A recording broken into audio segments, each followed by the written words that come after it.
നിങ്ങളുടെ ഇഷ്ട പരമ്പരകൾ എക്സ്ക്ലൂസീവായി സൺ നെക്സ്റ്റ് ആപ്പിലൂടെ തികച്ചും ഫ്രീ ആയി ഇപ്പോഴേ ആപ്പ് ഡൗൺലോഡ് ചെയ്യൂ. ബാംഗ്ലൂരിലെ ബിസിനസിന്റെ കാര്യവും പറഞ്ഞ് നിന്റെ അച്ഛനോട് വഴക്കിന് ചെന്നതോ? അവൻ പവിയേട്ടന്റെ നെഞ്ചിൽ പിടിച്ച് തള്ളുന്നത് ഞാൻ എന്റെ കണ്ണുകൊണ്ട് കണ്ടതാ. ആ അവനെയാ നീ ന്യായീകരിക്കുന്നത്. അവൻ ആദ്യം വീട്ടിൽ വന്ന് കേറിയപ്പോ അവന്റെ തന്തയും തള്ളയും വരെ തള്ളി പറഞ്ഞതാ. ചേച്ചിയോട് പറഞ്ഞ് അവനെ സംരക്ഷിച്ച് നിർത്തിയതേ നിന്റെ അച്ഛനാ. എന്നിട്ടാ അവൻ ദേ നീ നോക്കിക്കോ, നിന്റെ അച്ഛൻ എഴുന്നേറ്റാ ആദ്യം ചെയ്യാൻ പോകുന്നത് പവിയേട്ടനെ ഈ നിലയിലാക്കിയ നിഖിലിനെ പോലീസിനെ കൊണ്ട് പിടിപ്പിക്കുക. അയ്യോ അമ്മേ, നമ്മൾ അച്ഛനെ കാറിലോട്ട് കയറ്റിക്കിടത്തിയപ്പോ അവൻ പിന്നാലെ വന്നത് അമ്മ കണ്ടതല്ലേ? ഞാൻ അവനോട് വരണ്ടാന്ന് പറഞ്ഞത്. അച്ഛനിപ്പൊ എങ്ങനെയുണ്ടെന്ന് അറിയാനാ അവനിങ്ങനെ വിളിച്ചോണ്ടിരിക്കുന്നത്. അയ്യോടി ഒരു ശീലാവതി, നിനക്ക് എന്താടി അവനോടൊരു സഹതാപം? സ്വന്തം അച്ഛനെ കുപ്പിച്ചില്ലിലോട്ട് തള്ളിയിട്ട് കൊല്ലാൻ നോക്കിയവനോടൊരു മമത. ഒന്നും ആരും അറിഞ്ഞില്ലെന്നാ ഇവളുടെ വിചാരം. അവൻ കണ്ണും കലാശവും കാണിച്ച് നിന്നെ കറക്കിയെടുക്കാൻ നോക്കിയതൊന്നും ആരും അറിഞ്ഞില്ലെന്നാണോ? നിനക്കൊരു ഇത്തിരി പിരിയിളക്കം തോന്നിയതാന്നും എനിക്കറിയാം. പിന്നെ നിന്റെ അച്ഛനെ അവന് പേടിയുള്ളതുകൊണ്ട് ഇത്തിരി നീ പുറകോട്ട് വലിഞ്ഞു. ഞാനിതെല്ലാം കണ്ടോണ്ടാടി നിന്നത്. വീണ ഇളക്കി വിട്ടതും ഞാൻ തന്നെയാ. അവൻ നോക്കിയപ്പോ വീണയ്ക്കാവുമ്പോ ചോദിക്കാനും പറയാനും ആരുമില്ലല്ലോ. ഈതമ്മയുടെ പേരിൽ ഇഷ്ടം പോലെ സ്വത്തുണ്ട് താനും. അവളെ കമ്പനിയിൽ ജോലിക്കെടുപ്പിച്ചതും അതും ഞാൻ തന്നെയാ.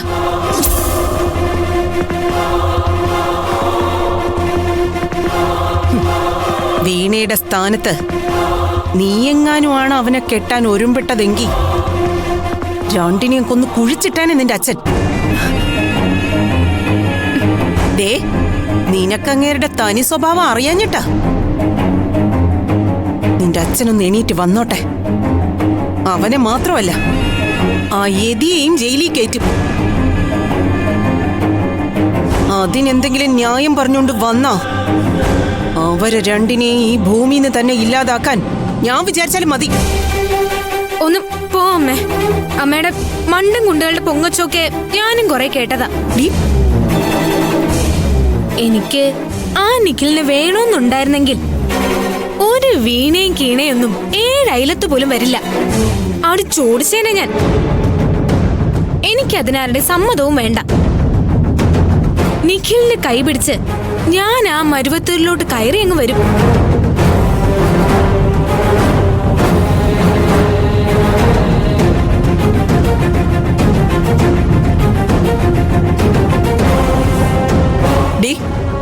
സത്യം പറ, നിന്റെ മനസ്സില് അങ്ങനെ വല്ല കുരുത്തം കെട്ട മോഹവും ബാക്കി കിടപ്പുണ്ടോ?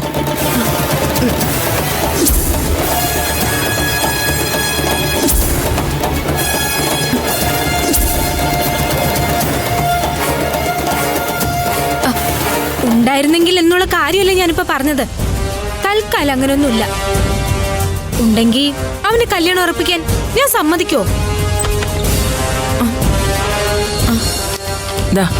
ഈ ലിസ്റ്റിലുള്ള മരുന്ന് ഫാർമസിയിൽ നിന്ന് വാങ്ങിക്കൊണ്ട് വരണം.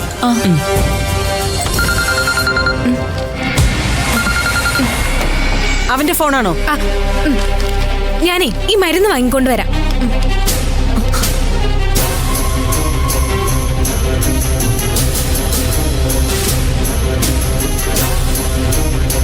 ഇനി ഇവളും അവനും തമ്മില് എന്തെങ്കിലും ഈടാകൂടെ ഉണ്ടോ? ഏയ്,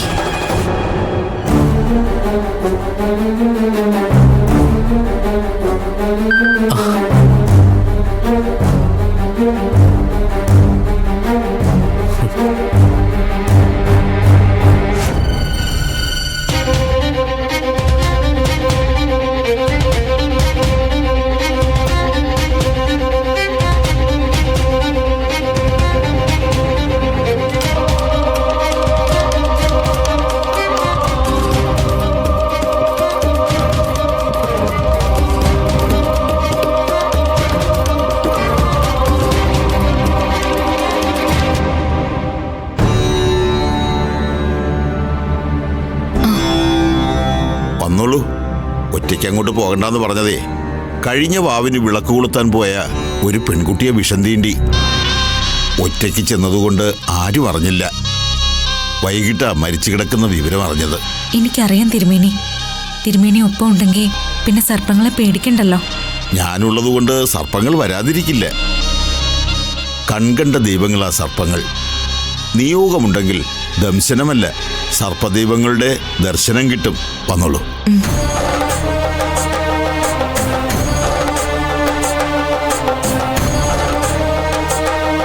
പതുക്കെ സൂക്ഷിച്ചു വരൂ.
വിഷ്ണുതൽപരൂപായ രുദ്രസ്യാഭരണായ ച ലോകരക്ഷണാധിഷ്ഠായ നാഗരാജായ മദാ.